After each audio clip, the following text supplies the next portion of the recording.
All right, and Councillor Allen, if you'd like to begin. Okay, we start recording.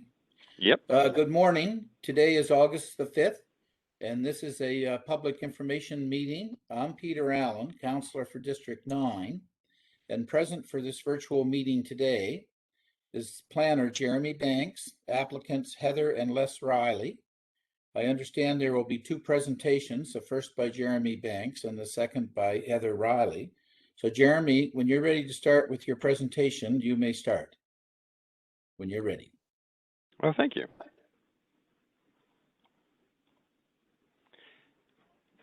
So this information meeting is regarding a rezoning from rural mixed use, which is an A2 zone, to a rural commercial use, which is a C4 zone.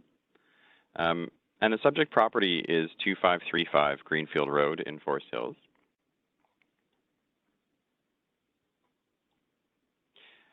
And again, the purpose of the meeting, of every public information meeting, is to inform the public of this application, to explain the planning policies that enable this application to occur, and to receive preliminary feedback. One of the important things to note is this is very early in our process. We have not confirmed any opinions about this project, and no decisions will be made tonight or at this meeting. Public comments will be accepted online, and they will be considered as we move forward. Again, the proposal is to rezone the property at 2535 Greenfield Road from A2, which is a rural mixed use existing, to a C4, a rural commercial use, for the purpose of enabling tourist commercial or fixed roof accommodation. These activities are not permitted in A2 zones. However, rural commercial does enable limited commercial use. The subject property is in Forest Hills, just south of Wolfville, and it is located on the corner of Welch and Greenfield Road. It's currently zoned A2, as well as many of the neighboring properties. And the designation area, which encompasses the broader zoning properties, the broader group of zoning in that property, is agricultural.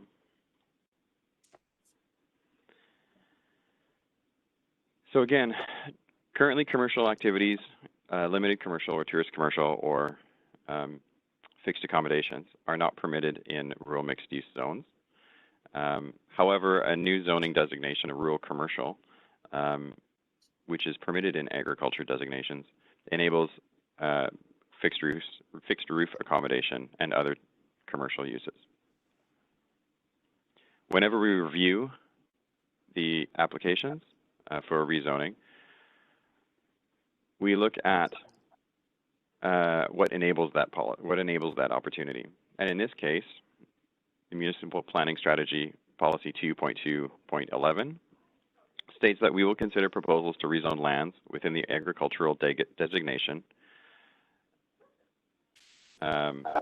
to the rural commercial C4 zone.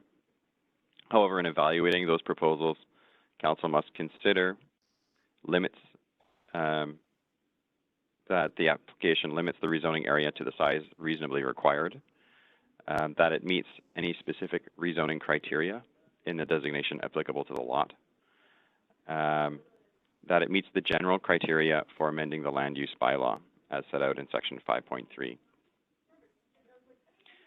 Specific criteria from MPS policy 3.4.23 requires the following is satisfied: that the application applies only to land not identified as being in active agricultural production on Schedule F, which includes the 2012 land cover map, and the land that involves conversion of a development in existence on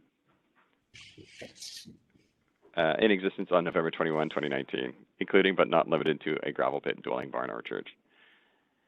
And that the proposal would not rezone more land than required for this specific proposal cited in the application, and it will not create undue conflict with nearby agricultural uses or rural residents, and it meets the general land use bylaw amendment criteria set out in section 5.3, as I mentioned earlier. MPS Policy 5.3 includes a wide variety of concerns, which we will briefly go over. And it states that Council shall consider amendments to any of the zoning maps of the land use bylaw provided the application is for a specific development, and that Council shall consider the applicable zone placement policies, including any specific policy criteria for applying the proposed zone set out within the strategy, the impact of both the specific development proposal and of other possible uses permitted in the proposed zone, and ensure that the proposal is in keeping with the intent of the MPS, that they and understand the financial impact on the municipality, and review the land use compatibility of the new use in relation to the neighboring uses, as well as the adequacy and proximity of school, recreation, community facilities, the creation of traffic hazards or congestion, the adequacy of fire protection and sewer and water services, as well as the potential for flooding or other serious drainage problems, as well as negative impacts on well fields. Other concerns include pollution, negative impacts on lake water, negative impacts on neighboring farm operations, and of course the suitability of the site. As part of this process, the public information meeting is our second step after receiving the application. We then review the details, and when applicable, we have a meeting with the Area Advisory Committee. In this case, there is not an Area Advisory Committee. So after the staff review, it will move on to a Planning Advisory Committee meeting where the proposal will be reviewed as well as staff recommendations, followed by a first reading by Council, a public hearing, and second reading by Council. After that, there's a 14-day appeal period for anyone who would like to appeal the process, and then it will be finally approved. So at this point, this is as we draw my presentation to the end. If the public does have comments and questions, you can comment on our video online, or you can reach out directly to me. I'm the planner working on this file, Jeremy Banks. You can reach me at the municipality of the County of Kings at 902-690-6150 or by email, jbanks@countyofkings.ca. And at this point, I will hand this over to Heather if you want to just talk briefly about your application, and if there's any further questions from Councillor Allen, we can move on. Thank you, Jeremy. Thank you, Councillor Allen, for your time. I realized when you were saying Les, you actually meant Wes, who's my husband, and he's not here right now. I'm representing both of us. Sorry about that. Oh, that's okay. Yeah. So I'll just, I think I'm sharing my screen. So as I mentioned in my application, we are trying to rezone the property from residential to commercial. I know you have better phrases, but that simplifies it for me. And the main reason we purchased the property there is my husband's family is pretty well all from Nova Scotia within Kings County. We plan on, I'll go to my next screen. Yeah, so as I mentioned, they all live in Kings County. His mother still likes to go back and visit family, and this allows her a place to stay, especially during COVID, if she's not comfortable staying with other people. Our idea of doing an Airbnb, we like the idea of having a car in the driveway so the house doesn't appear empty, so more for a security reason. We do have a property manager, Monk and Nunn, taking care of the cleaning and the upkeep, including scheduled landscaping, which probably wouldn't happen as well if we didn't have a property manager. I also work in the wine industry, and we've named the property the Tide and Vine House. So it would be able to provide a place for wine writers that I work with and winemakers to stay while they're visiting the region for business. We're semi-retired, and we're hoping on spending much more time in beautiful Nova Scotia. And that was the end of the presentation. If you like, I can show you the property, but I believe you had a picture included in the presentation already. Thank you, Heather.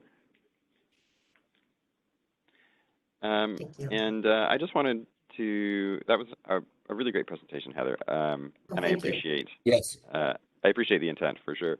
I I think buying a property is a great step to spending more time in Nova Scotia. Councillor Allen, did you have any other questions? No, just that anyone that has a question or comment has 30 days to post or ask. And you already put your contact information up there, Jeremy, on the screen. I did, yep. Yes. So that's the information that if someone has a comment or question to reach you, they can do that within 30 days. So with that said, that concludes this meeting, and I'd like to thank everyone that's here today. Thank you very much, Councillor Allen. Okay. Thank you, Jeremy. Thank you, Councillor Allen. Appreciate your time. Okay, very good. Have a good day. You too. Heather, Yes? you're in the wine business? Yes, I am.